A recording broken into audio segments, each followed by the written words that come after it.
आज भी market green में ही ओपन हुआ है और मतलब अच्छा 0.74% के आसपास ग्रीन में हुआ है। आगे चल के अगर प्रॉफिट बुकिंग आएगी तो नीचे जा सकता है मार्केट। वैसे ग्लोबल संकेत बहुत बढ़िया है, मतलब यूरोप, यूएस, एशिया सब पूरे ग्रीन में है, तो हो सकता है प्रॉफिट बुकिंग आज के डेट में ना भी देखने को मिले। लेकिन ये इस वीडियो का टॉपिक नहीं है। इस वीडियो का टॉपिक जो है वो इससे ज्यादा इंपॉर्टेंट है।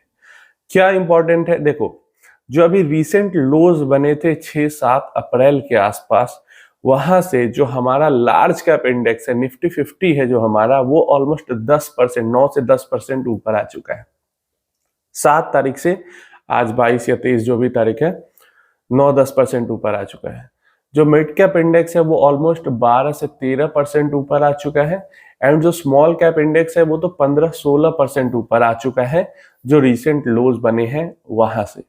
तो देखिए, जैसे गिरावट के टाइम पे लोगों को ये संभालना जरूरी होता है कि वो एसआईपी बंद ना करे, मार्केट से निकले नहीं, बेचे नहीं डर के, वैसे ही जब मार्केट चढ़ती है तो भी लोगों को समझाना और संभालना ये जरूरी होता है कि वो प्रॉफिट बुकिंग के चक्कर में ना पड़े और इस डर में पैसा ना निकालें कि बढ़ गई है फिर गिर जाएगी, तो फिर गिरेगी तो पैसा डाल देंगे, अभी निकाल लेते हैं।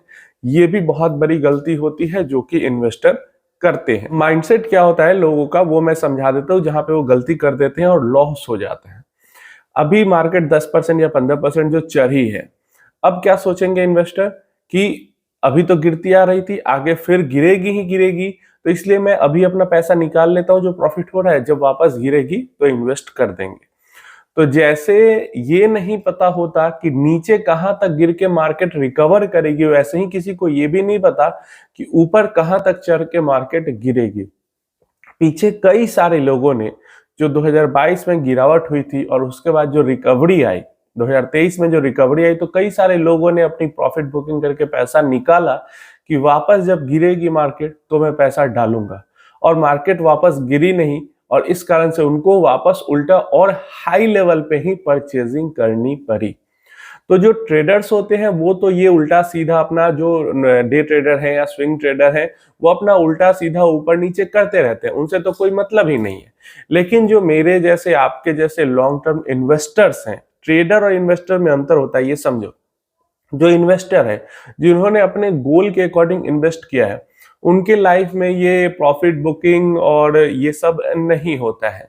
उनका लाइफ कैसा चलता है, इन्वेस्टमेंट कर रहे हैं, छोटे छोटे अमाउंट डालते जा रहे हैं, गोल के पास पहुंचे, ऑल टाइम हाई है मार्केट, 1 साल पहले भी पैसा निकाल लिया, कोई दिक्कत नहीं। बीच में प्रॉफिट बुकिंग वगैरह नहीं करना। टेम्पटिंग बहुत होता है, मन बहुत करता है कि चलो प्रॉफिट में है निकालते हैं, डर लगता है लॉस में है भागते हैं, डर भी लगता है, खुशी भी होती है। देखो, जो नुकसान होता है वो दोनों करवाता है, फियर भी करवाता है नुकसान और ग्रीड भी नुकसान करवाता है। और स्टॉक मार्केट में फियर ग्रीड का ही खेल चलता है। जो मूवमेंट आती है वो फियर ग्रीड के कारण ही आती है। ज्यादातर लोग फियर में होते हैं तो भी मूवमेंट आती है, ज्यादातर लोग ग्रीड में होते हैं तो भी मूवमेंट आती है। जैसे जैसे समय के साथ आप मेच्योर होते हो, आपका समय स्टॉक मार्केट के अंदर आगे बीतता है, आपको समझ में आता है कि ये सब बेकार की चीजें होती हैं। शुरुआती फेज में सब कुछ ऐसा नहीं मैं बचा हूं, मैंने भी बहुत किया है। मैंने भी बहुत buying selling profit booking this that mutual fund के अंदर भी बहुत किया ये सब। लेकिन बाद में मुझे समझ में आया कि इन सब से कोई मतलब बनता नहीं है। आराम से अपना जो भी लाइफ गोल्स हैं उनके अकॉर्डिंग म्यूचुअल फंड सेलेक्ट करो, उनके अंदर इन्वेस्ट करो और टेंशन फ्री होके जियो। यही बस इकलौता है काम जो आप कर सकते हो। बाकी buying selling profit booking loss making in सब से कुछ नहीं होता है। उम्मीद है इंफॉर्मेशन हेल्पफुल होगी। अगर कोई भी आप में से लोग हो जो सोच रहे हो कि अच्छा खासा प्रॉफिट में आ गया, रिसेंट में बहुत पैसा डाला था, बहुत जल्दी बहुत प्रॉफिट हो गया, तो अब निकाल लेते हैं, फिर जब दोबारा गिरेगी तो डालेंगे, ऐसा नहीं करना है। बस अपना गोल को माइंड में रखें और उसके अकॉर्डिंग इन्वेस्टमेंट करते रहे। गिरेगी तो एसआईपी चल रही है और खरीदारी हो ही जाएगी, नहीं गिरेगी तो जो पहले से किया हुआ है उससे प्रॉफिट अच्छा बनेगा ही बनेगा और एसआईपी फिर भी चल रही है। तो एक एसआईपी वे में जो इन्वेस्टर इन्वेस्ट करता है उसका नुकसान कभी नहीं होता। मार्केट ऊपर जाती रहती है तो भी खरीदारी होती रहती है, मार्केट नीचे जाती रहती है तो भी खरीदारी होती है। तो पछताने के लिए एसआईपी इन्वेस्टर के लिए कुछ नहीं होता है। तो इसलिए टेंशन फ्री होके बस इन्वेस्टमेंट करें और प्रॉफिट बुकिंग के चक्कर में नहीं पड़ना है। ये बात एकदम गांठ बांध के रख लेनी है कि प्रॉफिट बुकिंग के चक्कर में नहीं पड़ना है, नहीं तो अगेन वो दो धारी तलवार हो सकता है। अगर आपके बुक करने के बाद मार्केट नीचे आई तो आप खरीद पाओगे, और नहीं आई तो वापस उनको आपको महंगे दाम पे खरीदना पड़ेगा सेम यूनिट को। तो ये गलती मत करना।